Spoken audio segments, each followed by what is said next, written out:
des chrétiens aujourd'hui, nous ne vivons pas la consécration parce que nous évitons que les rois se fâchent. Nous évitons que les gens se fâchent. Nous sommes des fois trop polis. Oh, j'étais à l'aéroport de Lomé. Il y a toujours un coin destiné à la prière des musulmans. J'ai vu un homme d'affaires musulman.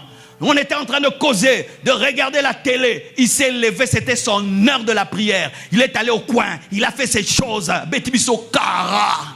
En français, il nous a bêté les Kara. Il ne s'occupait pas de nous. Il a refusé d'être poli. C'était l'heure de son Dieu. Mais beaucoup de chrétiens, vous mettez les gens à l'aise pendant que Dieu est mal à l'aise. Vous mettez les hommes à l'aise pendant que Dieu est mal à l'aise.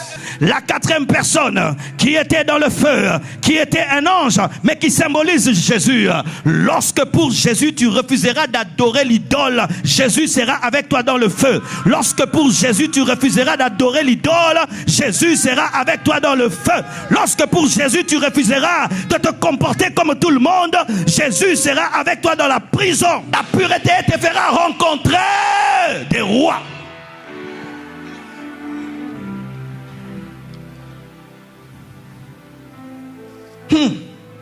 Est-ce que tu savais qu'aujourd'hui tu allais te maîtriser? La vie réserve des surprises, mon frère. Leur différence fait qu'ils sont à la lumière. Ne faites pas comme tout le monde. Dieu n'élève pas tout le monde. Dieu élève un homme dans la foule. Ne sois pas comme tout le monde. Ne suis pas la mode pour la suivre. Si la mode est pudique, tu suis la mode. Si elle est impudique, sois déphasé. Ne porte pas les mini parce que c'est à la mode. Ne porte pas des pantalons qui serrent parce que c'était la mode. Ne porte pas des pantalons déchirés parce que c'est à la mode. Si la mode est conforme à la parole, suis la mode. Mais si elle n'est pas conforme à la parole, refuse cette mode. Et ça va attirer un jeune garçon qui cherche une fille sérieuse. Ça va attirer un jeune garçon qui cherche une fille sérieuse. Je veux cette fille-là. Laquelle? Celle qui est démodée, oui. Celle qui est démodée. Je veux celle qui est démodée. Je veux celle qui est démodée. Donne-moi un amen.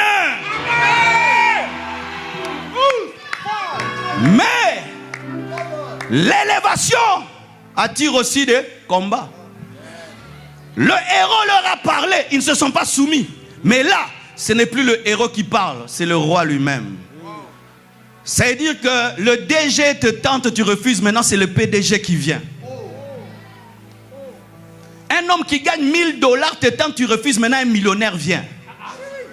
Maintenant, c'était le roi lui-même qui vient. C'est facile de dire non au héros, mais au roi. Au roi lui-même. Tu peux fléchir seulement par respect. Et le roi, il a du charisme. Il a la prestance. Alléluia. Vaut mieux décevoir un homme, mais ne pas décevoir Dieu. Vaut mieux décevoir un homme, mais ne déçois jamais Dieu. Le roi leur dit, on dirait que vous n'avez pas bien entendu. Parce que le roi se dit que personne ne peut faire une telle chose. Refuser de se prosterner devant une idole et accepter de finir dans le feu. C'est sûr que ces enfants n'ont pas bien entendu. Je vais moi-même vérifier. On vérifiera ta consécration. On vérifiera ta consécration. On t'appellera pour vérifier ta doctrine. On t'appellera pour vérifier tes convictions. Je me souviens quand j'étais à l'université, un jour, le recteur m'a convoqué dans son bureau. Parce que moi, à chaque récréation, je prêchais comme je prêche comme ça. Même si 20 personnes, je prêchais. Il m'a convoqué. Tout là-dessus, viens ici. Ici, ce n'est pas une croisade d'évangélisation. Ici, on est venu étudier. J'ai dit, recteur, je suis venu étudier et gagner les âmes, les deux à la fois. Alléluia. C'est là que j'ai appris à prêcher devant une foule, à l'université. Un jour, on t'invitera, on t'appellera pour vérifier la profondeur de ta consécration. Parce qu'il y a certains qui tiennent devant le héros, mais qui ne tiennent pas devant le roi. Devant les pauvres, il est convaincu. Mais devant les riches, il change de conviction. En Afrique, il est saint. En Europe, il pêche. Il peut dire non à un étudiant, mais pas à un millionnaire. Et le roi dit, J'espère que ce n'est pas de manière inconsidérée que vous avez fait ça. Je crois que c'est une erreur. Et ils disent au roi, non, ce n'est pas une erreur. C'est une décision. Nous avons décidé de ne jamais servir un autre Dieu. Et nous n'adorerons pas ton idole. Le roi s'est fâché. Fâche-toi. Bien-aimé, le problème des chrétiens aujourd'hui, nous ne vivons pas la consécration parce que nous évitons que les rois se fâchent. Nous évitons que les gens se fâchent. Nous sommes des fois trop polis. Oh, j'étais à l'aéroport de Lomé. Il y a toujours un coin destiné à la prière des musulmans. J'ai vu un homme d'affaires musulman. On était en train de causer, de regarder la télé. Il s'est levé, c'était son heure de la prière. Il est allé au coin, il a fait ses choses. Bétibiso Kara. En français, il nous a bêté les Kara. Il ne s'occupait pas de nous. Il a refusé d'être poli. C'était l'heure de son Dieu. Mais beaucoup de chrétiens, vous mettez les gens à l'aise pendant que Dieu est mal à l'aise. Vous mettez les hommes à l'aise pendant que Dieu est mal à l'aise. Le roi était mal à l'aise, mais le Dieu suprême était à l'aise. Le roi était mal à l'aise, mais le Dieu suprême était à l'aise. C'est pourquoi Pierre a dit, dites-nous à qui devons-nous obéir, aux hommes ou à Dieu? Si je ne fais pas, ils vont se fâcher que je fasse seulement. Si je ne fais pas, tu vas dans une fête, on est en train de danser la musique du monde. Et puis on te dit, viens, on va danser. Si je refuse, ça va déranger la fête. Que ça dérange la fête. Que ça dérange la fête. Que ça dérange la fête. Que ça dérange la fête.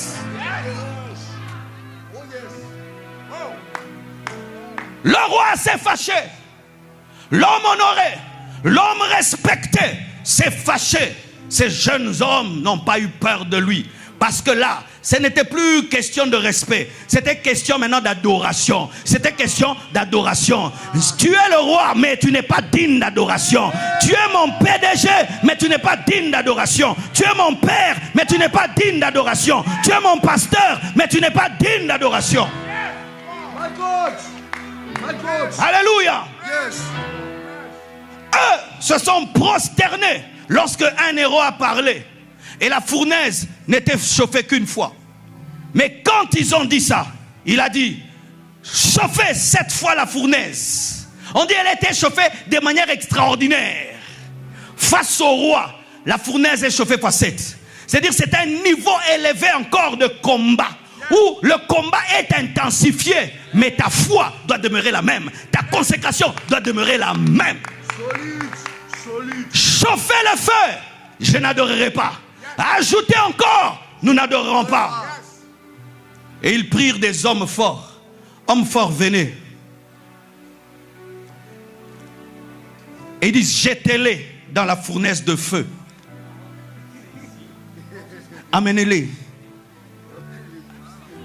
Écoutez ce qu'ils disent.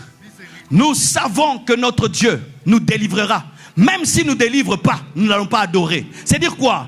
Eux, ils n'étaient pas consacrés que pour les bonnes choses. Ils étaient prêts à mourir ou à vivre, mais demeurer consacrés. Que Dieu te délivre, que Dieu ne te délivre pas, tu n'adoreras pas. Que Dieu te bénisse, qu'il ne te bénisse pas, tu n'adoreras pas. Que Dieu t'élève, qu'il ne t'élève pas, tu n'adoreras pas. Des fois, notre condition pour ne pas adorer l'idole, c'est que Dieu nous délivre. Non. Même s'il ne te délivre pas, meurs chrétien. Seigneur, si tu me sors de cette pauvreté, alors je vais t'adorer. Que tu m'enrichisses ou pas, je n'adorerai pas maman. Qui nous délivre, qui nous délivre pas. Qui nous bénisse, qui nous bénisse pas. Qui nous élève pas. Mais il y a une décision. Nous n'adorerons jamais ton idole. Pourquoi? Nous sommes consacrés au Dieu suprême. Lorsque tu rencontres un homme qui n'a pas peur de la mort, qu'est-ce que tu vas encore lui faire? Lorsque tu rencontres un chrétien qui est prêt à mourir pour sa foi, qu'est-ce que tu lui feras encore? Le problème est que souvent, nous avons la première partie. Dieu va me délivrer, il va me sortir du feu. Dieu peut aussi te laisser mourir dans le feu. L'histoire de l'église nous dit que des chrétiens ont été immolés vivants et ils chantaient, mais ils sont morts. Les apôtres ont été décapités, crucifiés, sciés. Mais ils n'ont pas changé la doctrine. On les a tabassés, interdits de prêcher l'évangile. Et ils ont continué. Ils ont vu leurs amis mourir et d'autres mourir. Et ils ont continué. La marche dans la consécration peut t'amener à la mort. La marche dans la consécration peut t'amener à la mort. Suivez les informations sur l'église persécutée. Ce qui arrive au Nigeria, des églises qu'on brûle, des chrétiens qu'on brûle. Devenir chrétien, ce n'est pas une vie bonbon, biscuit, chocolat. Les apôtres étaient tabassés. Les épîtres de Paul, la plupart ont été écrites en prison. Nous lisons les épîtres d'un prisonnier. Lorsque la vie chrétienne devient une vie chrétienne d'amusement, de blague, mes frères, nous ne sommes pas prêts à être consacrés devant des lois qui vont sortir bientôt dans le monde. Des lois qui vont sortir bientôt dans le monde, où nous n'aurons plus le droit de prêcher l'évangile dans sa totalité. Lorsqu'il nous sera dit de ne plus prêcher l'évangile dans sa totalité, chers prédicateurs, qu'allons-nous faire? Lorsqu'il nous sera interdit de prêcher des prédications contre les papas et les mamans, même en Afrique, qu'est-ce que nous allons faire? Lorsqu'on va nous interdire de prêcher la repentance parce que ça dérange les gens, qu'est-ce que nous allons faire? Si la seule chose que nous savons faire, venir à Dieu pour avoir, que ferons-nous lorsque la vie chrétienne nous prendra des choses? Lorsque la vie chrétienne nous prendra notre liberté, lorsque la vie chrétienne nous prendra nos relations, nous prendra nos possessions, qu'est-ce que nous ferons? Le feu est chauffé fois 7. Ils voient le feu fois 7. Ils savent, soit nous allons mourir, si Dieu le veut, soit nous allons vivre. Mais ils n'ont pas dit, au roi, c'était une manière de parler. C'était une manière de parler, pardon roi, pardon roi. Ils n'ont pas demandé pardon. Ils sont allés avec joie. Sautez là-bas, sautez, saute. Et ils sautent, et ils sautent. Et ils sautent, mais ils ne meurent pas.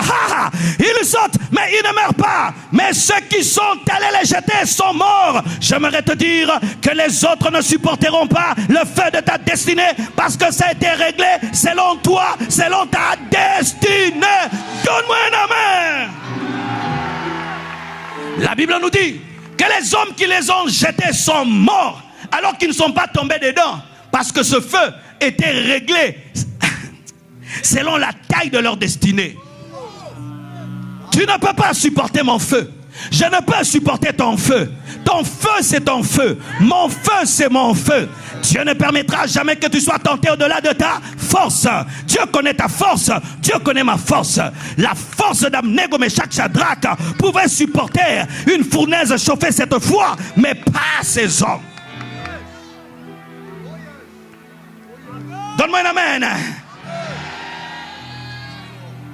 Ils se sont retrouvés où? Dans la fournaise de feu. Parce qu'ils ont commis l'impudicité? Ils ont volé? Pourquoi? Parce qu'ils étaient consacrés au Dieu suprême. Ils se sont retrouvés dans le feu. La Bible nous dit tout, mes frères.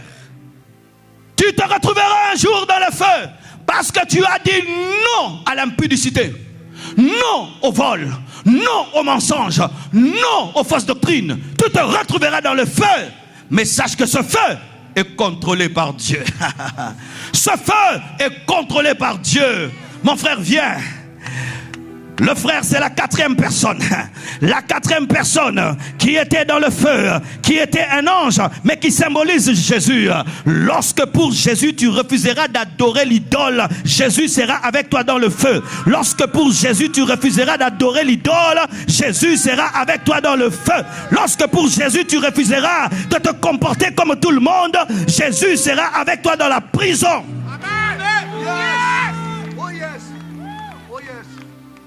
Et il change le feu en climatisation. La Bible nous dit, ils commencèrent à se promener. Promenez-vous. tourner. Il se promenait dans le feu. Ce qui fait pleurer les autres, toi tu ne pleureras pas.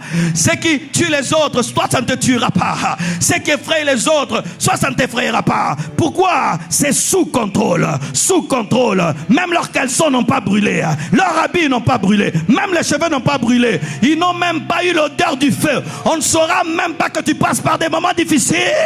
Même l'odeur du feu, tu n'auras pas. Donne-moi un amen. Alléluia.